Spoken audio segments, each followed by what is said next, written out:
Hilton brings you new ways to stay. With experiences that let you capture the glory days. Introducing the Graduate Hotels. Each inspired by local college towns, these stays are always original and never boring. Get in touch with traditions all across the country and enjoy a stay that's a class above the rest.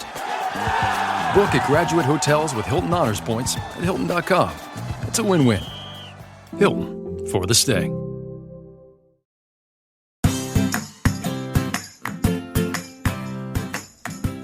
Hi, and welcome back to Realistic Sustainability Educational Shorts. Sometimes you get an opportunity to do something you just can't quite pass up. And that's what happened to me this week when Rob Boggan from the Curated Culture decided he wanted to host a Q&A on sustainability and asked me to be, well, the A portion of that Q&A. Of course, there is zero chance that I can say no to that. First of all, I love the Curated Culture. Second of all, I love sustainability. So that's what we did. We created a whole town hall Q&A for sustainability. Now, that whole town hall thing, that was like over an hour long. So what you're going to get here is heavily edited shorts over the next 7 weeks.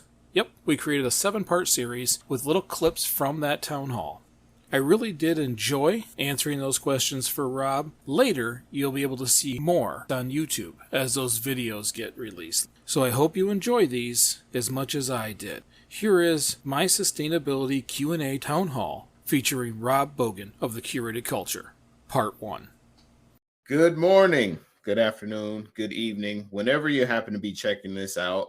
My name is Rob with the Curated Culture, and tonight I am bringing you a very special collaborative town hall Q&A between the Curated Culture and Greening Your Life. We are going to be answering some of your most basic questions around the issue of sustainability, and we're going to learn a lot along the way. I am joined by the creator, executor, president, all of the above of Greening Your Life, Mr. Michael Nazarian. Michael, how are you doing tonight?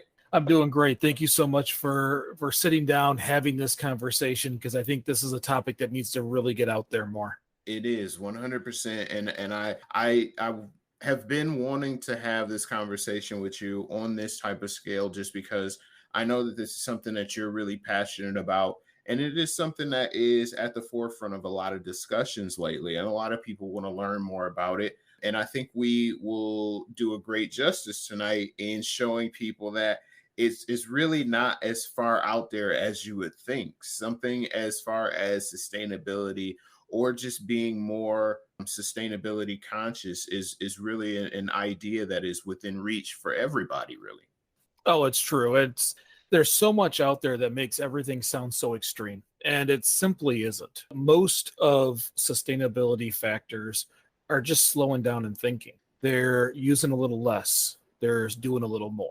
But if we listen to our televisions and our radios, most of the time it's like composting toilets in the woods. And most people we're not doing that.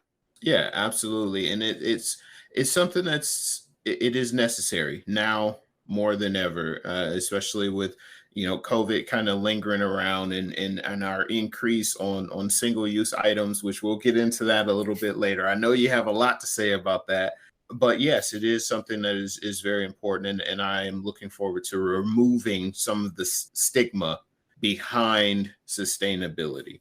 Excellent. That sounds wonderful. That's something that needs to be heard all over, and hopefully it will be. Let's get started. Let's do it. So the very first question that we have is a very poignant question, and I'm really looking forward to your answer on this. And it is a simple question, which is, what is sustainability?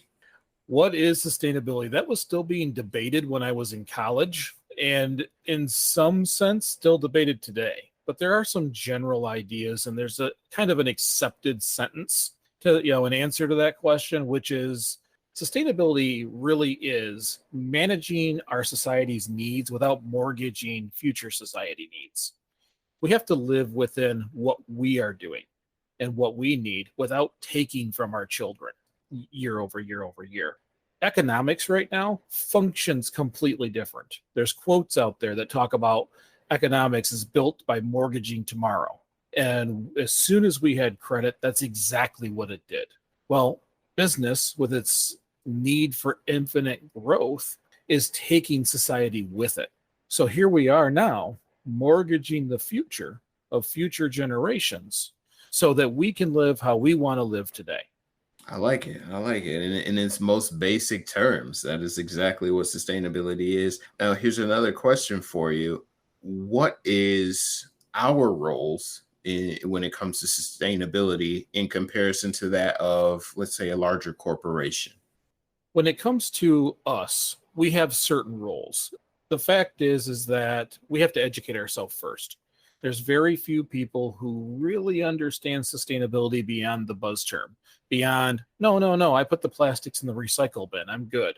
We have to understand why we do it, why we have to pay attention to sustainability. So that's our first role, is slowing down and understanding the reasons behind it. Number two, we have to become responsible consumers. I know that's not necessarily one of the most loved things in society today, but you have to be able to spend a little less, get a little less. And when you do spend your money, have this mindset that whatever you're buying is permanent, that this is the last one of these you're going to need. So always buy the good one so that it can be passed down. Another role that we have is to vote not only with our ballot, but with our money. The fact is that industry has to lead in sustainability for things like climate change and these things to be mitigated. But unless they're coerced, if you will, by government or some other lever, they won't make that change. Oddly enough, we are one of those levers.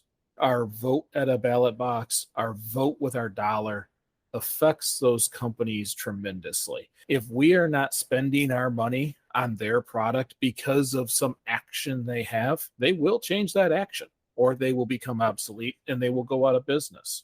So that's a very big chunk of our responsibility. The last one I've added within the last few months. It used to be 3. I'm giving you 4, which is lead by example. I always talk about building that positive footprint, but this also includes no yelling, no screaming, no, you're doing it wrong, no fights on Facebook. None of that stuff helps. You lead by example. You can sit there and argue with a cousin on Facebook for 3 hours about bringing your own bags to the grocery store, and you will get nowhere. But if you just bring your bags to the grocery store, someone sees that, and someone in that building will go, I've got 20 of those things. I should be doing the same thing. And the moment they grab those and take them in, you don't even know what's happening. But the moment they do, that's a dozen plastic bags that don't get used every single time they go. So we lead by example instead of adding into this fight, negativity, arguing, protest. These kinds of movements used to be protest movements. They don't have to be. Your protest can be not spending money with them. Your protest doesn't have to be violent or angry. It can just lead to the right result. And hopefully that breaks the trend we're in and moves more businesses into a more sustainable format. Thank you so much for listening. If you've enjoyed this episode, please share it with a friend or post it on social media. If you'd like to do a little more for realistic sustainability, you can become a monthly sustainer for as little as 99 cents a month on our Anchor site, or you can find out more on greeningyourlife.org/podcast. If you don't want to do that, that's okay. One of the biggest things that you can do to help the show is leave us a 5-star review on your favorite podcast platform. That really does help way more than you think. Thank you so much again for listening, and we'll see you next week.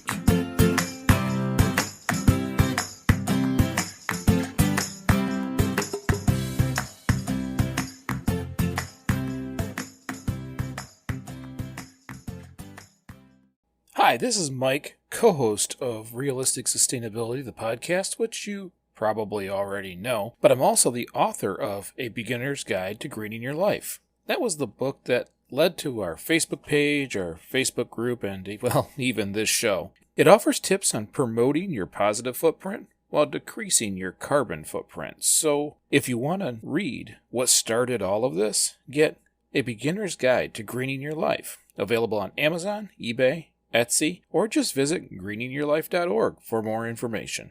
Thank you for joining the sustainable movement and promoting a greener future.